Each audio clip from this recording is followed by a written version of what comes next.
देश का प्रधानमंत्री कौन है जानती हो? कौन है देश का प्रधानमंत्री? नाम पता है? नरेंद्र मोदी। कढ़ाई वाले बता रहा है, डरो ना आंधी पानी से, खड़े रहो तुम चलो कसब संकर तूफानी, डिगो ना तो अपने पद पर सब कुछ गा सकते हो, प्यारा तुम भी ऊंचे हो सकते हो, छू सकते हो नब के तय अटल ला, जो अपने पद पर लाल मुसीबत आने में, देश पत्ता जंग में, इसको जीने में मर जाने में। अरे वाह, शाबाश, बहुत अच्छी बात। अंजलि आज के नंबर 1 स्टूडेंट है, उसने सबसे अच्छा सुनाया। सब लोग अंजलि के लिए ताली बजाओ एक बार। ब्रश जो है प्रॉपरली करें सुबह शाम में, नीम का ट्विग वो ना यूज़ करें, और एक दंतकांति पेस्ट आता है वो बिल्कुल भी यूज़ ना करें। युग पुरुष महामानव स्वामी विवेकानंद की जो आदमकद प्रतिमा है, उनके पास हम लोग इस वक्त खड़े हुए हैं, और ये वो पवित्र स्थल है जो इंसानियत का पैगाम देता है, और वो यहाँ से वो संदेश मिलता है पूरी दुनिया को कि किस तरीके से आप किसी धर्म के मानने वाले हैं तो उसकी सेवा की जा सकती है। और श्री राम वन कुटीर के नाम से ये जगह पूरे देश के अंदर मशहूर है, प्रसिद्ध है। वो इसलिए कि यहाँ पे आप किसी भी धर्म के मानने वाले हों, किसी भी जात के मानने वाले हों, अगर आप किसी भी रोग से पीड़ित हैं किसी भी तरीके के, तो आपका निःशुल्क यहाँ पे इलाज किया जाता है, और बड़े से बड़े रोग का इलाज किया जाता है। जैसे कि आप जानते हैं कि यहाँ पे हर वर्ष एक बहुत बड़ा कैंप लगता है जिसमें हज़ारों लाखों लोगों का ट्रीटमेंट होता चला आया है अब तक। उसके बारे में हम बताएंगे। इस ट्रस्ट से जुड़े हुए हैं, सेवादार हैं मनीष मल्होत्रा जी। मनीष जी, थोड़ा सा इस ट्रस्ट के बारे में बताइए।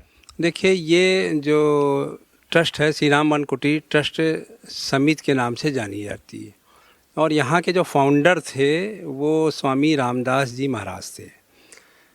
उन्होंने, क्योंकि बाराबंकी उनकी जन्मस्थली थी, यहीं पर वो बाराबंकी ज़िले में पैदा हुए, रायगंज एक जगह है वहाँ पर। तो जब महाराज जी की प्रसिद्धि बहुत उच्च कोटि के मानस मर्मज्ञ हुए, और अपने जीवन में मतलब उन्होंने कभी किसी कथा के लिए पैसा नहीं लिया। पैसा मतलब उनका संकल्प था, वो पैसा जीवन में कभी छुआ भी नहीं उन्होंने, लेकिन अपनी मिट्टी का कर्जा उतारने के लिए, यहाँ की ज़िले की गरीबी और शिक्षा जो थी उसको उतारने के लिए, अपने मतलब जन्म स्थान की कर्ज उतारने के लिए उन्होंने आज से 1981 में यहाँ पर ऑपरेशन शिविर और स्कूल के ऊपर काम करना शुरू किया। तो प्रवेश भाई, ये मतलब जो महाराज जी के जो फॉलोअर्स हुए वो ज़्यादातर देश के बहुत ही अच्छे अच्छे डॉक्टर हुए, मतलब जिनका नाम हुआ देश के अंदर। तो यहाँ पर क्योंकि बहुत भयानक जंगल था, और यहाँ पर 1981 में पहला ऑपरेशन शिविर शुरू हुआ। फिर उसके बाद यहाँ पर आने के रास्ते नहीं थे, लाइट नहीं थी, तो यहाँ पे उस्मान मोहम्मद आरिफ साहब गवर्नर हुए। वो सबसे पहली बार यहाँ पर आए, तो उनके आने की वजह से इधर से ये रोड कुछ बनी, लाइट आई, वो 2 बार आए। और हमारे महाराज जी को वहाँ देवबंद में सम्मान भी मिला, क्योंकि वो सहारनपुर के रहने वाले थे, उस्मान मोहम्मद आरिफ साहब। उनको वहाँ पे सम्मान भी किया गया कि जो इंसानियत के ऊपर इतना बड़ा काम मतलब महाराज जी कर रहे थे। कोई भेदभाव नहीं है इस आश्रम में, हिंदू मुसलमान सिख ईसाई, कभी किसी प्रकार का कभी किसी से पैसा नहीं लिया गया यहाँ पे।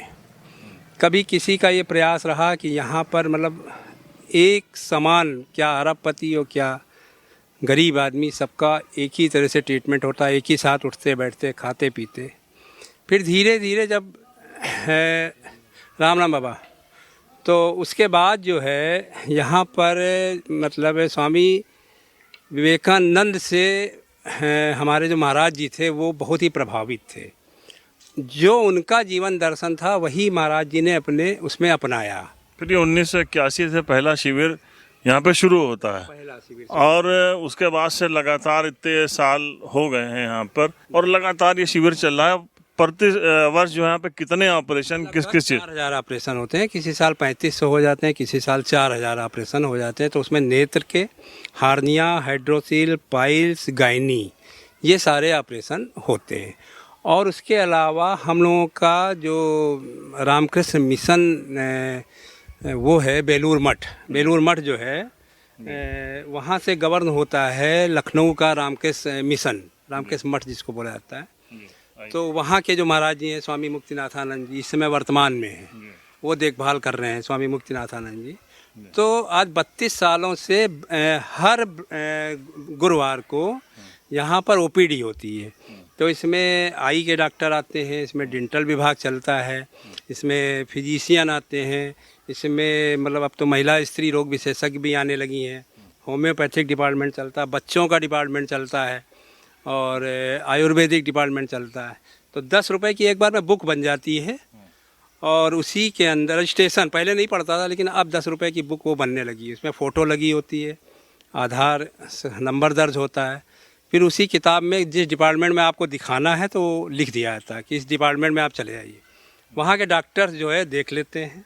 फिर जैसे कोई मरीज़ मिलता है तो जैसे ऐसे स्वस्थ हो सकता है तो उसको 1 हफ्ते की दवाएं दे दी जाती हैं। पैथोलॉजी फ्री है यहाँ पर, पैथोलॉजी होती बगैर उसके नहीं वो होता है। फिर सारी चीज़ें जैसे कोई मरीज़ ऑपरेशन के लिए मिल गया तो विवेकानंद में उसका नेत्र का ऑपरेशन निःशुल्क होता है। और दांतों से संबंधित कोई बहुत बड़ी बीमारी निकल आई, ये हर बृहस्पतिवार को यहाँ पे 32 सालों, हाँ ओपीडी हो रही, 32 सालों से ये हो और रही अभी है। हम लोग देख रहे थे कि सारी ये दवाइयाँ बहुत ही अच्छी कंपनीज की थी, ये सब फ्री दी जाती सब फ्री दी जाती हैं। 1 सप्ताह की दवाएं लोगों को फ्री दी जाती, फिर आके वो दिखाते। मतलब किसी चीज़ का कोई पैसा नहीं लगता, एक बार केवल आपने रजिस्ट्रेशन करा लिया। और ये जानकारी असल में बहुत से लोगों को ज़िले में नहीं है। अच्छा मनीष जी, हम देखते हैं जो हर साल जो कैंप होता है आपका फरवरी में, जनवरी में कैंप होता है, उसमें हज़ारों ऑपरेशन किए जाते हैं और लोगों का जो है लेंस लगाए जाते हैं जो बाहर 10,000 15,000 ये सब निःशुल्क लगाए जाते हैं। सारी चीज़ें मतलब कोई किसी से कभी पैसा नहीं लिया जाता। मतलब उनको खाने का इंतज़ाम, उनके रहने का इंतज़ाम और ऑपरेशन उनका। आई के अलावा भी जो बड़े बड़े ऑपरेशन जैसे गायनी का ऑपरेशन बहुत बाज़ार में अगर आप कराने जाएंगे तो लाखों रुपए खर्चा हो जाते हैं, वो यहाँ पर होता है। पाइल्स का है, हाइड्रोसील है, ये सारी चीज़ें सब फ्री। बड़ी अद्भुत चीज़ हम आपको दिखाएंगे। पीछे देखिए आप, ये आपको यहाँ पर मंदिर है हनुमान जी का, बहुत बड़ा मंदिर है। और जब यहाँ पे एक कैंप लगता है, सबको जो है वो निःशुल्क दवाइयाँ और सारे ऑपरेशन सर्जरीज उनकी होती हैं, फिर उनको खाना प्रसाद यहाँ दिया जाता है। और इसी उसमें बैठ के हिंदू मुस्लिम सिख ईसाई सब धर्म के लोग यहाँ पे एक साथ बैठ के प्रसाद और भोजन ग्रहण करते हैं। कोई सारे भेदभाव यहाँ मिट जाते हैं। यहाँ पे लोग जो है बस सिर्फ सेवा कर। और आपको मैं बता दूं कि बहुत बड़े बड़े डॉक्टर्स जो राजस्थान से आते हैं और पंजाब से आते हैं, दिल्ली से, बम्बई। हमारे यहाँ जो टीम आती है, सर्जरी की टीम ज़्यादातर आती है राजस्थान से। वो हमारे एक डॉक्टर JK छापरवाल साहब हैं, वो पूरी टीम को बाई बस लेके आते हैं। मतलब उन्होंने इतना बड़ा 84 से आ रहे हैं और निरंतर आ रहे हैं हनुमान जी की कृपा से। और इस समय तो वो एक वहाँ का बहुत बड़ा विश्वविद्यालय है, वहाँ के वाइस चांसलर हैं। तो हर साल वो लेके आते हैं, सर्जरी टीम को वो लेके आते हैं। और आई डॉक्टर जैकब आते थे, डॉक्टर जैकब प्रभाकर आई टीम के हैं। वो Ruby Nelson memorial hospital Jalandhar का है, उनका भी एशिया में नाम है। नेत्र के ऑपरेशन उनकी टीम करती है और सर्जरी के ऑपरेशन हमारे डॉक्टर JK छापरवाल साहब हैं, वो सारा लेके आते हैं। वो कोई पेमेंट नहीं लेते हैं किसी प्रकार का, वो अपना खर्चा करके आते हैं केवल मरीजों की सेवा करने के लिए।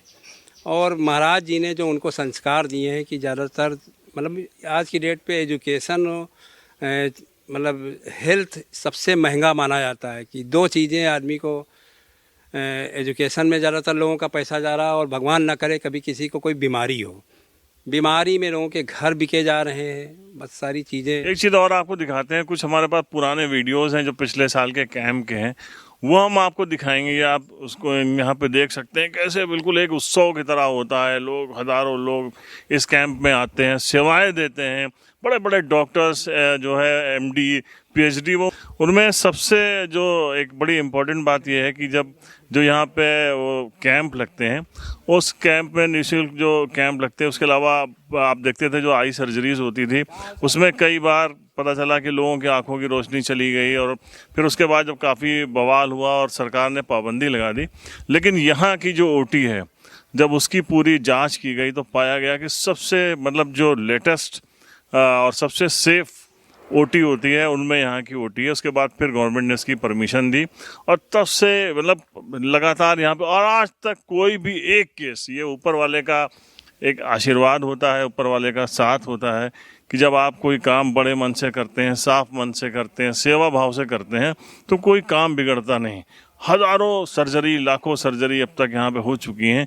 कभी कोई एक केस ऐसा नहीं मिला कि जिससे उसकी सर्जरी ख़राब हो गई हो, उसको दोबारा कोई दिक्कत पैदा होगी, क्योंकि लगातार उसका फॉलोअप भी होता है। बड़ा अच्छा सिस्टम भी इन लोगों ने बना रखा है। क्या खाना वगैरह का कितने रहने का क्या क्या सिलसिला रहता है? ऐसा है प्रवेश भाई कि जैसे नेत्र का जो ऑपरेशन होता है उसको हम एक दिन रोकते हैं यहाँ पे, तो हमारे वार्ड बने हुए हैं। मतलब किसी के साथ कोई आदमी हो चाहे ना हो, तो हमारे जो वार्ड बॉय और सेवादार हैं वो सारी लोगों को वो देते हैं।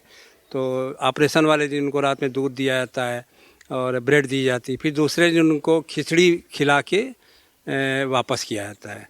सर्जरी के मरीज़ जो हैं उनको 1 हफ्ते रोका जाता है, तो उनकी हम लोगों को 1 हफ्ते सेवा करनी पड़ती है। तो उनके भी भोजन का प्रबंध जो है श्री राम वनकुटी ट्रस्ट समिति करती है। अच्छा, कुछ पॉलिटिशियंस भी जुड़े हुए हैं जो मतलब यहाँ पे सेवा देते हैं या रेगुलर आते जाते हैं? नहीं, पॉलिटिशियन तो क्योंकि इतना बड़ा ये आयोजन है और वो लोग भी अपना सौभाग्य मानते हैं शिविर में आने के लिए। तो हमारे यहाँ बाराबंकी से जैसे अरविंद सिंह गोप हैं, वो तो हर साल आते हैं, शायद ही कभी उनका वो छूट ना हो। और हमारे डॉक्टर PL पुनिया जी ने सबसे पहले अपनी निधि का पैसा यहीं पर लगाया था। उन्होंने सबसे पहले जब हॉस्पिटल हमारा बन रहा था तो उन्होंने 20 लाख रुपए यहाँ पर दिया था। फिर उसके बाद हमारे उपेंद्र रावत जी ने अभी 25 लाख रुपया जो OPD सेंटर बना है स्वामी विवेकानंद वालों के लिए, उसके लिए दिया। और हमारी प्रियंका रावत जी ने 20 लाख रुपया हम लोगों को दिया। ब्रजभूषण शरण सिंह यहाँ लगातार आते हैं। हाँ, नेताजी भी जो है क्योंकि व्यक्तिगत हमारे भी संबंध हैं, तो वो भी आप समझ लीजिए 97 से आ रहे हैं, वो भी यहाँ पर आते हैं। और प्रियंका रावत जी ने अपनी निधि से पैसा दिया। अखिलेश तिवारी जी ने 10 लाख रुपए का एक हॉल बनवा के हमको दिया। नीता अंबानी ने जो रिलायंस फाउंडेशन है उसके थ्रू जो है उन्होंने एक हम लोगों को सेट बना के दिया। तो जन सहयोग से ही ये कार्यक्रम जो है हो रहा है। और बाकी मतलब अच्छा काम जहाँ होता है वहाँ पैसे की कमी नहीं होती। देखिए, यहाँ तो प्राइमरी ट्रीटमेंट ही हो सकता है, बेसिक दवाइयों के लेवल पे जो टॉर्च लाइट से हम देख के मरीज़ को एग्जामिन करके दे सकते हैं। बाकी अगर हमें लगता है कि थोड़ा खुजली की बेसिक दिक्कत है या पानी की दिक्कत है जो कि दवाइयों से सॉल्व हो जाएगी तो वो दे देते हैं। अगर हमें लगता है कि नहीं, इसको एक बार जांच की ज़रूरत है, मशीन की ज़रूरत है, पर्दा देखना है, कॉर्निया देखनी है, चोट लग गई है, अल्सर बन गया है, तो ये सब के लिए फिर हम विवेकानंद भेजते हैं मरीज़ों को। फिर वहाँ हम पूरी जाँच करते हैं, फिर और एक्स्ट्रा जो चीज़ों की ज़रूरत पड़ती है तब वहाँ प्रॉपर दवाइयाँ देते हैं। अदरवाइज़ जो थोड़ी बहुत खुजली पानी है वो यहाँ पे इलाज हो जाता है उसका। डॉक्टर साहब, बहुत पेशेंट आते हैं जो सही से आते होंगे, जो सही से मतलब उनके पास इलाज कराने के बिल्कुल पैसे भी नहीं रहते होंगे, कई बार ऐसा होता है। देखिए, ये तो निःशुल्क ही है लगभग, है ना। यहाँ तो मतलब वो बस एक बार किताब बनवाते हैं, फिर फॉलोअप में आते रहते हैं अपना। तो अगर उनकी दिक्कत ठीक हो रही है तो आगे बार बार दवा ले लेते हैं। उनको समझाना पड़ता है बेसिक, लेकिन प्रॉब्लम तो वो बता लेते हैं।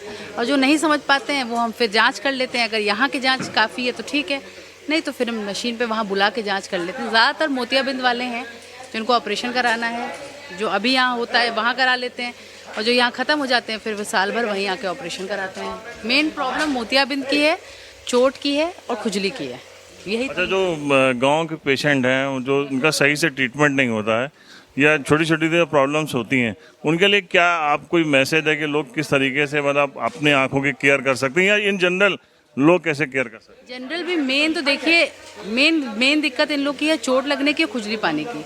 तो जब भी ये खेत में काम करें तो प्रोटेक्टिव थोड़ा काला चश्मा लगा लें, या काला चश्मा भी नहीं लगाना तो प्रोटेक्टिव ग्लास का यूज़ करें। कोई भी चीज़ उठाएं रखें तो ध्यान दें कि उसकी चीज़ें उड़ के आँख में ना जाएं। कि हम पेशेंट्स को हर किसी को बताते हैं, नाखूने के पेशेंट्स बहुत हैं, खुजली के पेशेंट बहुत हैं, उनको बताते हैं कि जब भी बाहर निकलो काला चश्मा लगा के निकलो।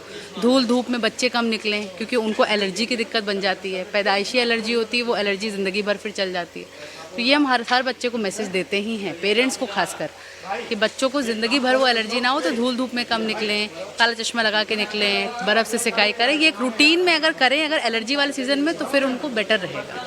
डॉक्टर साहब, एक गांव में बहुत अक्सर ये कहा जाता है कि वो सुबह के टाइम जब वॉक करे तो नंगे पैर करें, ओस गिरेगी तो उससे आँखों, ये मिथ है कि इससे कोई फ़ायदा होता है? ये मिथ है, आँख से उसका कोई कनेक्शन नहीं। आँख का जो पूरी एनाटमी है उसमें आँख का आईबॉल है, उसके पीछे ऑप्टिक नर्व है, उसके पीछे दिमाग में जाती है वो, इसका कनेक्शन है। दिमाग में कोई दिक्कत होगी तो आँख में दिक्कत होगी, पर पैर अगर सही रहेगा तो आँख सही रहेगी, ऐसा कोई। अब इसका आयुर्वेदिक कोई कनेक्शन है ये मुझे आइडिया, पर एलोपैथिक कोई कनेक्शन नहीं, ये मिथ ही है।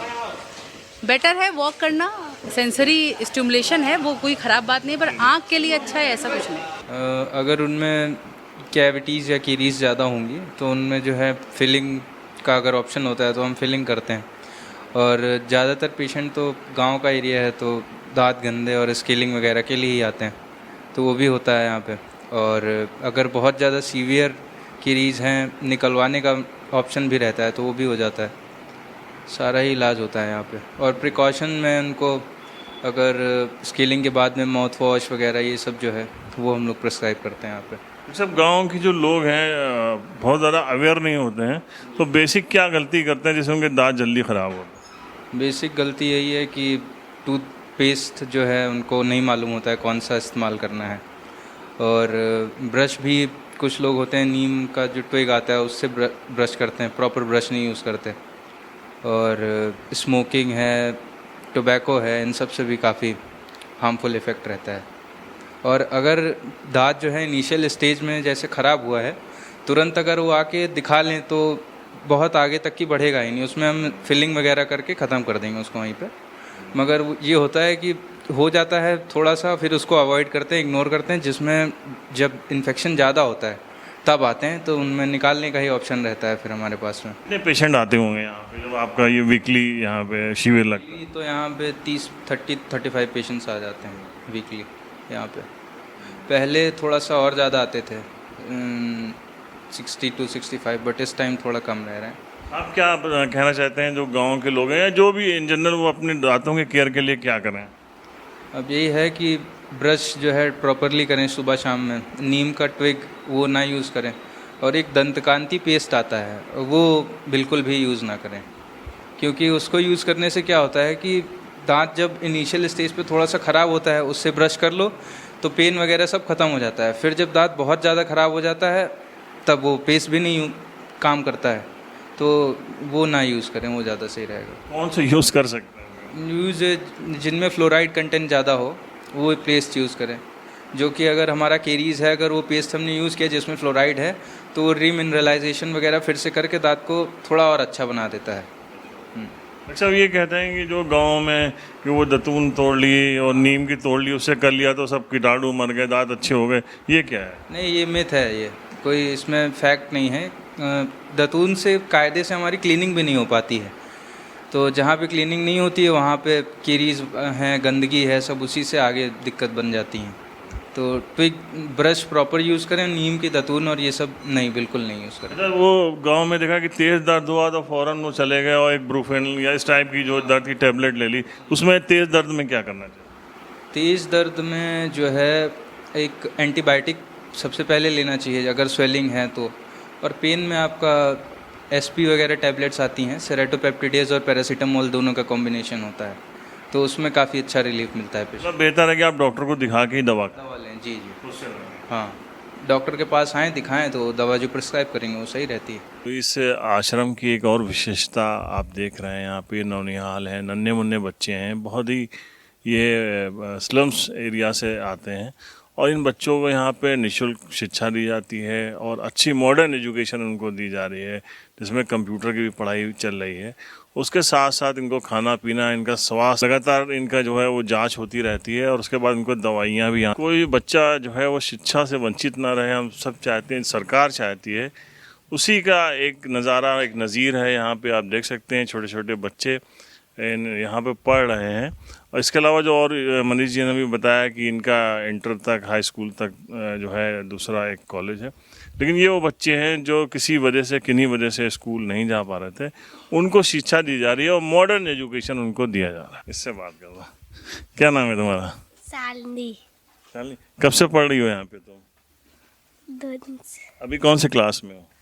ए में, ए में? एक रूम में। अच्छा, क्या मैं बताओ तुम्हें क्या पढ़ाते हैं यहाँ पे? कोई पोएम वोएम याद है तुम्हें? हाँ, याद है? क्या पढ़ाते हैं तुम्हें? सबसे अच्छा पढ़ना क्या लगता है? इंग्लिश पढ़ना, मैथ्स पढ़ना, कंप्यूटर, क्या सबसे अच्छा लगता है? हिंदी। हिंदी? अरे वाह, हिंदी की कविता नहीं याद है कोई तुम्हें?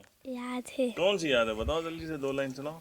मछली जल की रानी है जीवन मछली जल की रानी है, जीवन उसका पानी है, यहाँ लगा उठा जाएगी, बाहर निकालो मर जाएगी, पानी में देर उठा जाएगी।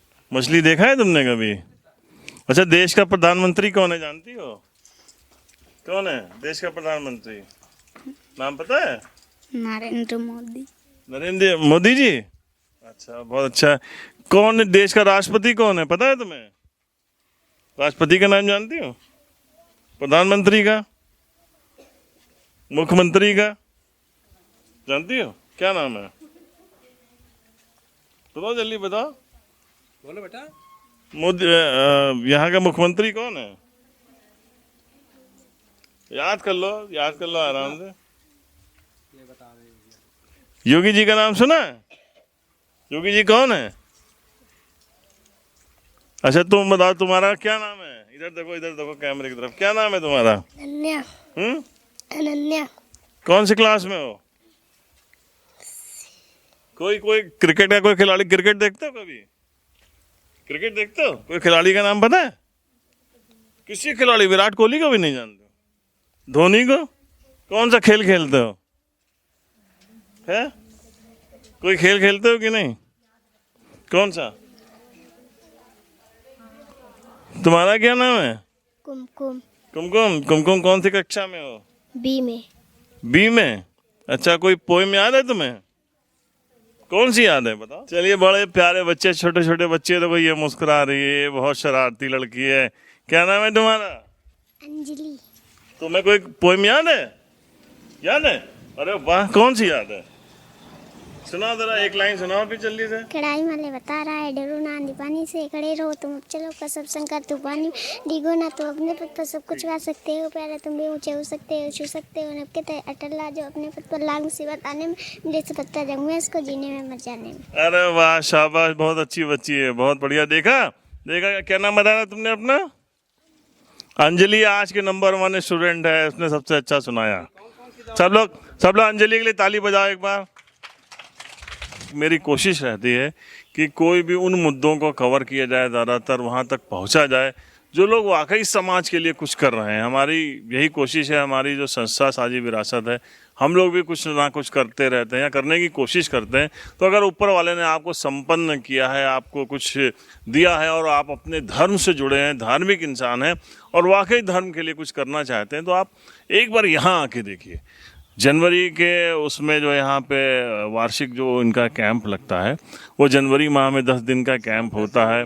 10 जनवरी से मनीष जी बता रहे हैं कि इस साल होगा, और उससे पहले उसके रजिस्ट्रेशन होते हैं। जिन लोगों को उसमें सर्जरी करवानी होती है वो पहले अपना नाम यहाँ पे आके, यही प्रोसेस है। हाँ, ये हम लोगों का अब टोकन बंटना शुरू हो गए हैं, मरीज आना शुरू हो गए हैं। तो इस बार का जो शिविर है वो 10 जनवरी से 26 जनवरी तक का हम लोगों का रखा गया है। हाँ, उसी का रजिस्ट्रेशन चल रहा है इस समय। तो आप जुड़ सकते हैं, सेवा दे सकते हैं, मदद कर सकते हैं, लोगों की मदद कर सकते हैं। वाकई जन सेवा अगर आपको करनी है और आपको कुछ आत्म संतुष्टि पानी है तो आप आइए। बाराबंकी का जो मुख्यालय है वहाँ से 5-6 किलोमीटर की दूरी पर जंगलों में था, अब तो बहुत अच्छा रास्ता हो गया है। और बाबा ने कभी जंगल में मंगल किया था और उनकी कृपा से, उनकी जो सेवा भाव है उससे वाकई ये जगह की प्रसिद्धि पूरे देश में इस वक्त है। और आप ये इसको हड़ियाकोल आश्रम बोला जाता है जी। यहाँ पे सबसे पहले हमारे आए थे उस्मान मोहम्मद आरिफ साहब, और उसके बाद यहाँ पर आए वी सत्यनारायण रेड्डी, सूरज भान और विष्णुकांत शास्त्री। आप सोचिए कि जहाँ पे इतना बड़ा कैंप चल रहा हो, लाखों करोड़ों का खर्चा होता है, वहाँ का कोई भी इंसान कभी किसी के सामने हाथ फैलाता नहीं दिखेगा, कभी किसी से कोई मदद मांगते नहीं दिखेगा। ईश्वरीय मदद मिलती है, लोग करते हैं, ईश्वर के जो दूत होते हैं, ईश्वर में विश्वास रखने वाले लोग करते हैं। लेकिन है बड़ा अद्भुत नज़ारा। और इस बार जैसे ही यहाँ का कैंप होगा, लगेगा, हम लोग उसको कवर करेंगे और आप तक यहाँ की चीज़ें ज़रूर पहुँचाएँगे। द पॉलीग्राफ के लिए बाराबंकी से परवेज़ है।